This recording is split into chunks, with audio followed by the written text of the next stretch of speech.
I am the Millennial Gunner, and I am here with another tabletop review.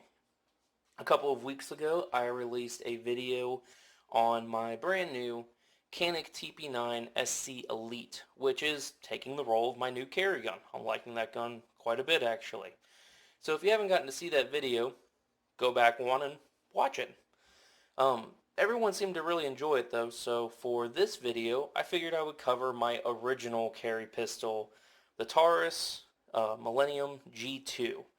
Now this gun is very similar to the G2C, so similar in fact that the only difference I can tell between the two guns is this one doesn't have quite as good of a finish on it. But we're going to go over all the stuff that I can remember this gun coming with, and then we'll talk about the actual pistol itself. A little bit of history though about this gun. I originally purchased it back in early 2016. This was during the tail end of the Obama era, so I paid $250 for it, but back then that was still a pretty okay price for this pistol. There were a couple places selling it for a little cheaper, but gun prices didn't really drop until after Trump got elected. Nowadays, if you're looking at purchasing a G2C, you can get one for about $220. And you actually get a lot of bang for your buck on for this pistol. For instance, as you can see, it came with two magazines. Now these are 12-round magazines. They are double stack. They have a weird window on the side here. Instead of having the window on the back, they have a 6-round window and a full capacity window. But it did come with two of those, and I always like it when companies do that, especially when you have a pistol that's coming in at $210, $220. That's a really nice feature.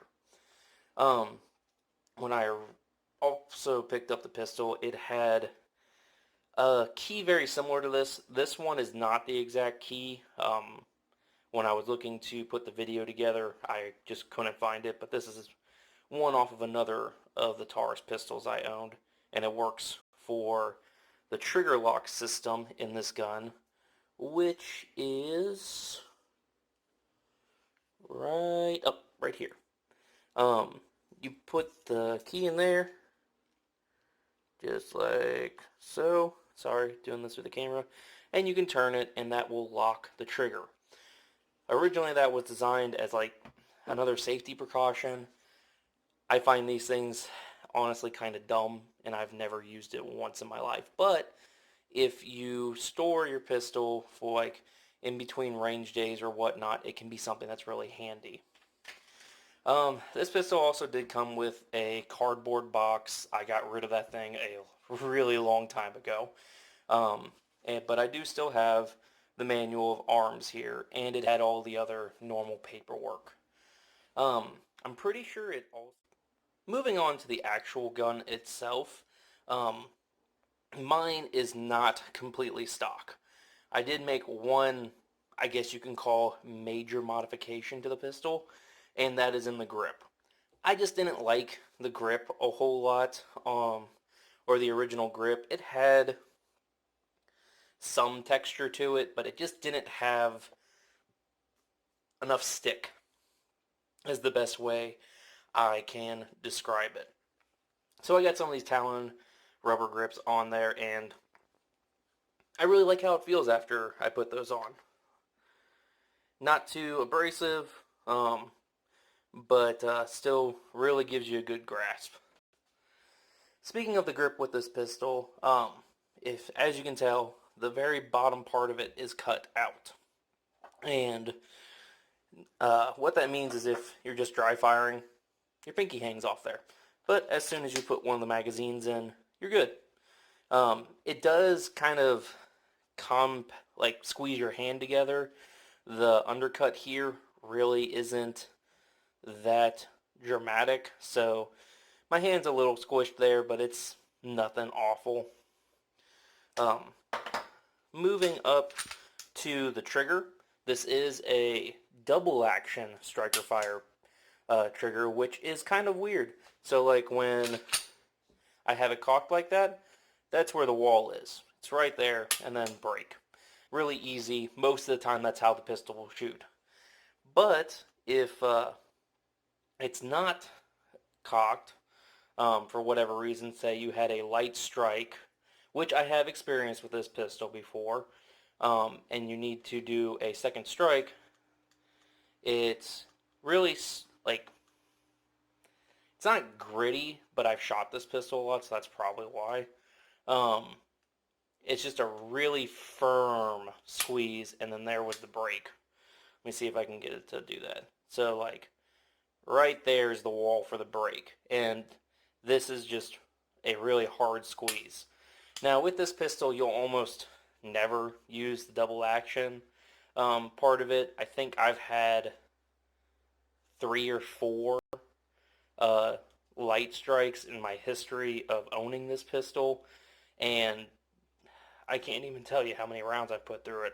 Probably close to 1,500 to 2,000 rounds, probably. Probably a little bit more when I really think about it, but I've only had a couple light primer strikes, but because of that double action, it helps if that was to happen, because then I just pull the trigger again, and it's always gone bang after that.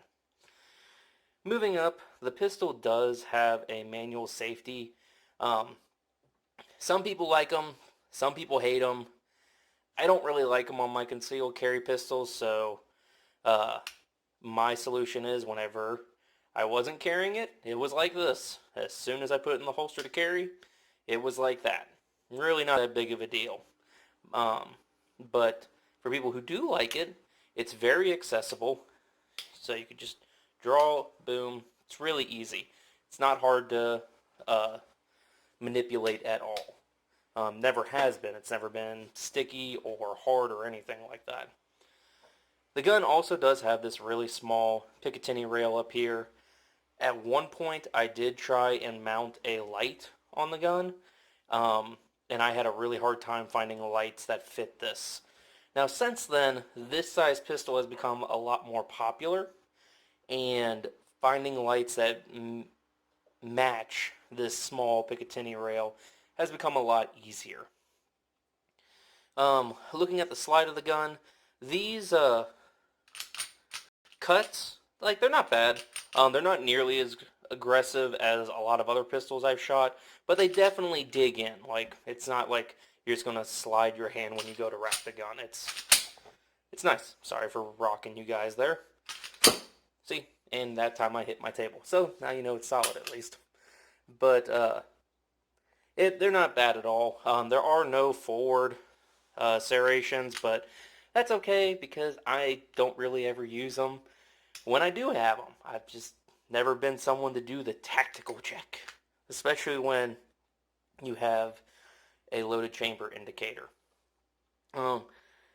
Speaking of that, like I just said, it does have a loaded chamber indicator, and I do like those. I like having visuals that the gun is loaded.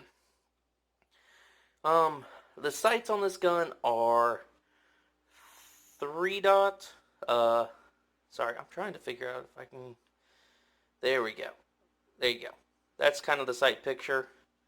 Trying to do this through a camera is a pain in the butt, so I apologize if it looks like crap. Man, my front dot needs cleaning. That is one thing that's kind of annoying about this pistol is that front dot, for whatever reason, gets really dirty.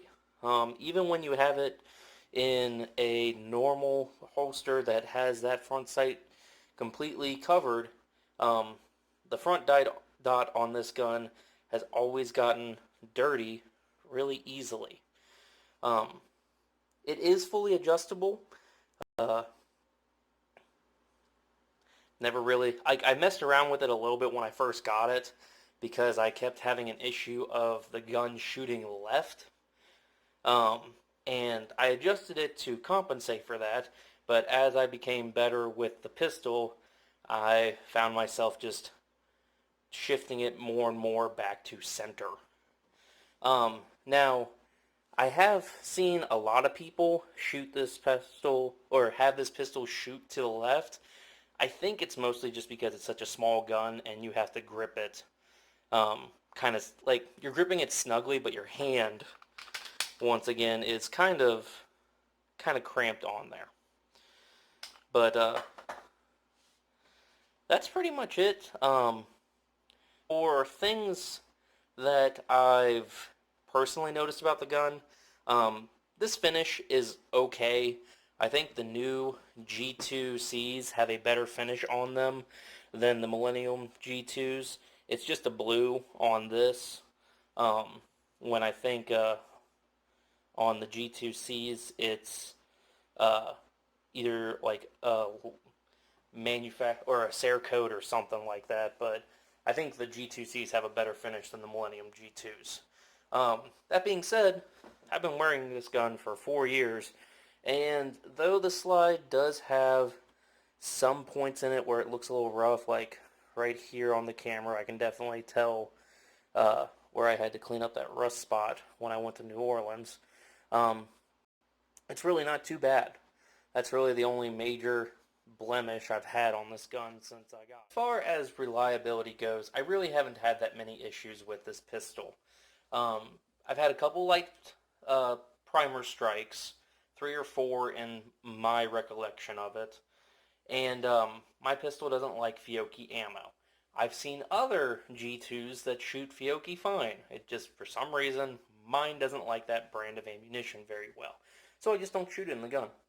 Um, Besides that, it's not very ammo picky. I've shot 147, 124, and 115 grains through it just fine, no issues. I've shot Gold Spear hollow points, Hornady hollow points, and there was another one that I shot through it.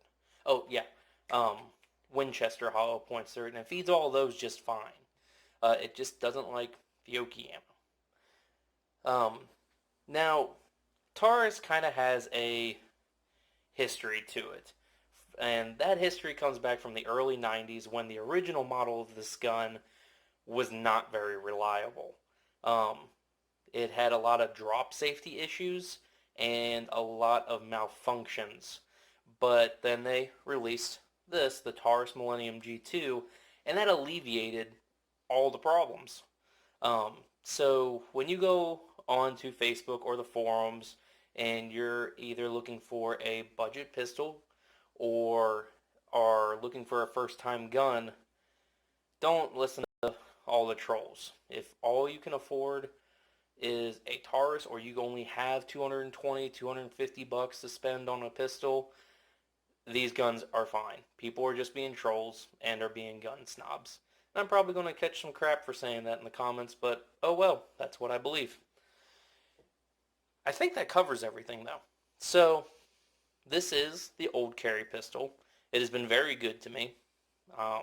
I've enjoyed it a lot. And if you are looking for a starter gun or budget gun or whatever sort of doesn't cost a lot gun that you want to describe it as, this is the one I would recommend. I hope you guys enjoyed this little tabletop review. If you are looking for more content of mine, please be sure to check the comments and join the socials. I'll leave all the links below. Thank you for watching, and remember, get good, be unsatisfied, and stay chilly, snowflakes.